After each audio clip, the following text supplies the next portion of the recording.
দিদির এই মেশিনটা অনেক দিন ধরে খারাপ হয়ে আছে, তো আমাকে প্রতিদিন বলছে মেশিনটা দেখতে কি হয়েছে, কিন্তু আমার সময় হচ্ছে না। তো আজকে ফাইনালি মেশিনটা নিয়ে বসলাম অনেক গালাগালি খাওয়ার পর। ফার্স্ট অফ মেশিনটা খুললাম, কিন্তু বুঝতে পারলাম না কোথায় কি হয়েছে। একটু খোঁচাখুচির পর মেশিনটা অটোমেটিক ঠিক হয়ে গেল। তারপর মেশিনটা যখন আবার ঢাকনাটা লাগিয়ে দিলাম আর কি, যেটা খুলেছিলাম, তো আবার প্রবলেমটা শুরু হলো। তো আবার মেশিনটাকে খুলে নিলাম। আমি মেশিনটা খুলে নিয়ে একটু নারকেলের তেল গরম করে নিয়ে এসে মেশিনটাতে দিলাম, যাতে যদি কোনো জাম টাম থাকে ছেড়ে যায়। তো তারপরে সেটা প্রবলেমটা মিটলো না, মাঝে মধ্যে আটকে যাচ্ছে। তো ফাইনালি আমি মেশিনটা লাগিয়ে দিয়ে নাটপাট লাগিয়ে দিয়ে রেখে দিলাম, কারণ এটা মিস্ত্রিকে দেখাতে হবে, আমার দ্বারা সম্ভব নয়।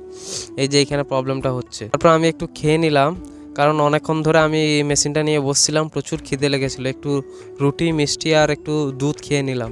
খাওয়ার পর তারপর আমি আর ভাগ্নি গান এনজয় করতে থাকলাম।